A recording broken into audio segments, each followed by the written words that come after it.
Hello, everyone, and welcome to EnglishPod. My name is Marco. My name is Catherine, and we're going to have some fun today, Marco, right? That's right. Today we are taking a small kid and we're going to the park and we're going to play. Okay, so there are fun things you can do at the park. We're going to learn all about them. Let's take a listen to our dialogue.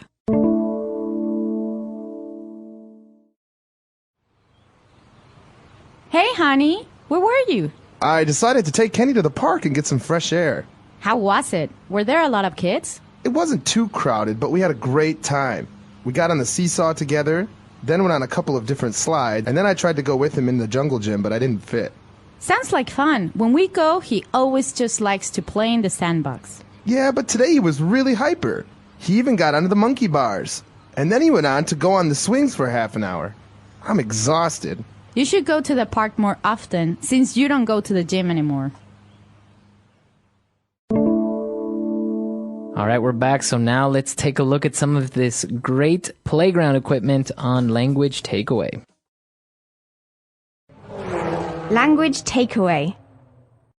So, as you said, Marco, today we're focusing in Language Takeaway on some of these things you can do at the park. Now, the first one is one of my personal favorites from childhood, called the seesaw. The seesaw, that's right. And so basically it's that long piece of, well, sometimes metal or wood, and two people sit at each opposite end.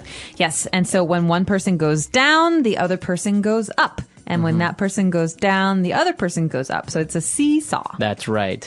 So yes, it's actually a very common toy that you can play with at the playground. But also another very common one I'm sure everyone knows and has been on is a slide. A slide. Now, this is a bit hard to describe, actually. Slides are usually quite colorful, but they're like tubes that are open, and the child can go down. So you're on top, maybe 2 meters high, and then you go down the slide and you come down to the ground. That's right. And actually, it's the noun, a slide. But what you do is the verb is you actually slide down the slide. Yes, and sometimes you go very fast and it's scary. That's right. And, well, if you want to have something a little bit less scary, you can go into the jungle gym. All right, jungle. Now, the jungle is actually a place, you know, in South America, for example, you have jungles with lots of trees and monkeys and everything. But a jungle gym is like many, many different metal bars or wood together to make this open structure that boys and girls can climb on. So basically, you start on the ground and you climb all the way up it. Okay, so I think this is why it's called kind of like a jungle gym, right? Because you can climb up and down and grab all these bars. You can hang like a monkey from the bars. Exactly. Yeah, so basically it's just a cage that boys and girls can climb on and play with. Right, and I guess you call it a jungle gym because when you're doing all this, you're doing exercise. That's right. All right, so now maybe for the smaller kids who just want to play with some toys, they can just hang out at the sandbox. All right, this is one word, but it's actually quite literal. You'd have sand in a box. That's right. And a sandbox is very safe and very fun because boys and girls can make castles or dig, but there's nothing to it really. It's just a box with sand. It's just a box with sand, literally. Yes, that's right. So that's also fun for the smaller kids to be at the sandbox. Now, going back to something very similar to the jungle gym, we have the monkey bars. Okay, now monkey bars are a very important part of the park. These are horizontal bars, so they're across, and you hang on them with your arms, so your body hangs down, and when you hang, your feet are off the ground. It's very tall. Right. And you have to move. You have to change from one bar to the other, so it's like a ladder that you're pulling yourself across. Yes, exactly. So you've probably seen it exactly how you describe. It's a ladder, and you just got to hang on to the different bars with your arms. It's actually quite difficult to do. I always used to get upset because I couldn't go all the way across because, you know, you go from one end to the other end, Right. but my arms would get so tired that I had to drop down onto the ground. Really? All right. Well, something that's a little bit less exhausting, but also very fun or when you go on the swings. All right, swings are great. Now, swings are kind of like chairs, but they don't have a back.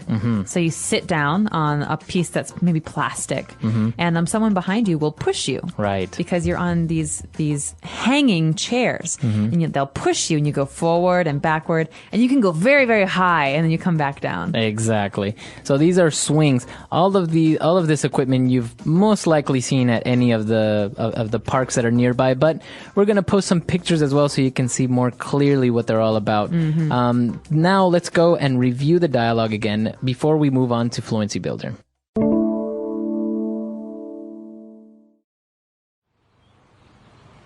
Hey, honey, where were you? I decided to take Kenny to the park and get some fresh air. How was it? Were there a lot of kids? It wasn't too crowded, but we had a great time. We got on the seesaw together, then went on a couple of different slides, and then I tried to go with him in the jungle gym, but I didn't fit. Sounds like fun. When we go, he always just likes to play in the sandbox. Yeah, but today he was really hyper. He even got onto the monkey bars. And then he went on to go on the swings for half an hour. I'm exhausted. You should go to the park more often, since you don't go to the gym anymore.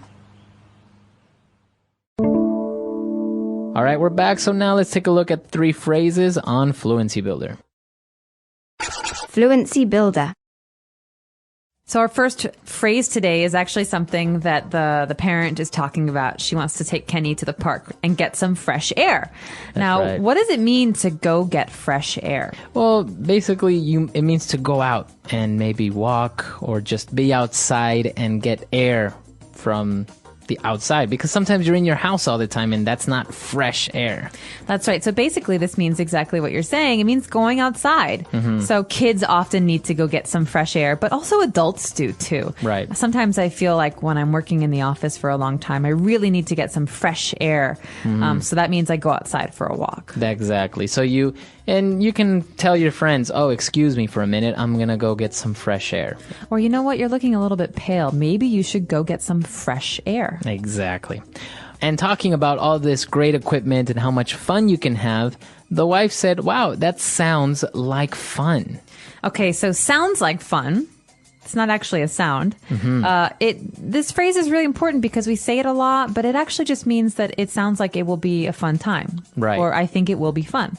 Yeah, so from what you're telling me, I think it's fun. That's right. So we can say this about a lot of things. I could say, hey, Marco, we're going to go play some football after work. Do you want to come? Sure, that sounds like fun. All right. So he thinks it sounds like a good idea. You'll probably come, right? Yeah, exactly.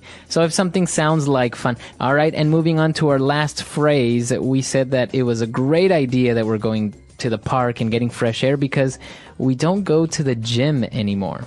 Oh, okay. Now, this is a really important phrase to keep as a phrase. First of all, we have a gym. What do you do at a gym, Marco? Well, you work out. Yeah, you exercise. Maybe you run on the treadmill or you lift weights. But it's important to remember that the verb here is to go to the gym. So I Okay. could say, I go to the gym 3 times a week. How often do you go to the gym? Okay, so that's the phrase. You go to the gym. I stopped going to the gym and I gained a little weight. Okay, so that's the way you use it. You don't use any other verb when you're talking about the gym. You say you go to the gym. I go to the gym. He goes to the gym regularly. All right. Very good. So that's all the Fluency Builder for today. Let's review our dialogue one last time.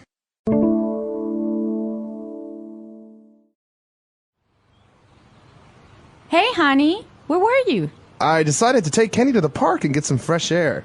How was it? Were there a lot of kids? It wasn't too crowded, but we had a great time.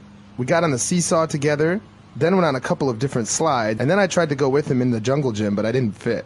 Sounds like fun. When we go, he always just likes to play in the sandbox. Yeah, but today he was really hyper. He even got onto the monkey bars. And then he went on to go on the swings for half an hour. I'm exhausted. You should go to the park more often, since you don't go to the gym anymore. All right, so growing up, there are many, many different games at parks that you can probably find, especially now. You have such great playground equipment, but I think these are the most basic ones that everyone knows about. That's right. These are pretty standard things that you'll see at a playground. I remember that a park doesn't have to have these things. Right. Parks are just public places, maybe with benches and trees. But a playground is the part of the park where you'll see these kinds of things, like a slide or swings. And so it's important to remember that they're not the same. Right.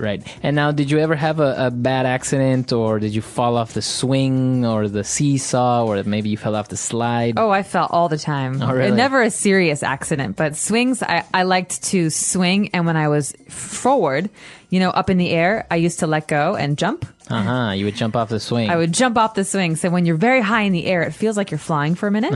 And my mother hated it because she thought I was going to break my arms, but I loved it. It's great fun, and actually we would really like to know, maybe you have some pictures that you can share with us of some specific playground equipment that we may have missed. There are a lot of things out there, and maybe locally there are even some more fun things that we don't have. So let us know, what do playgrounds look like in your country? We hope to see you at EnglishPod.com. All right, we'll see you guys there. Bye. Bye.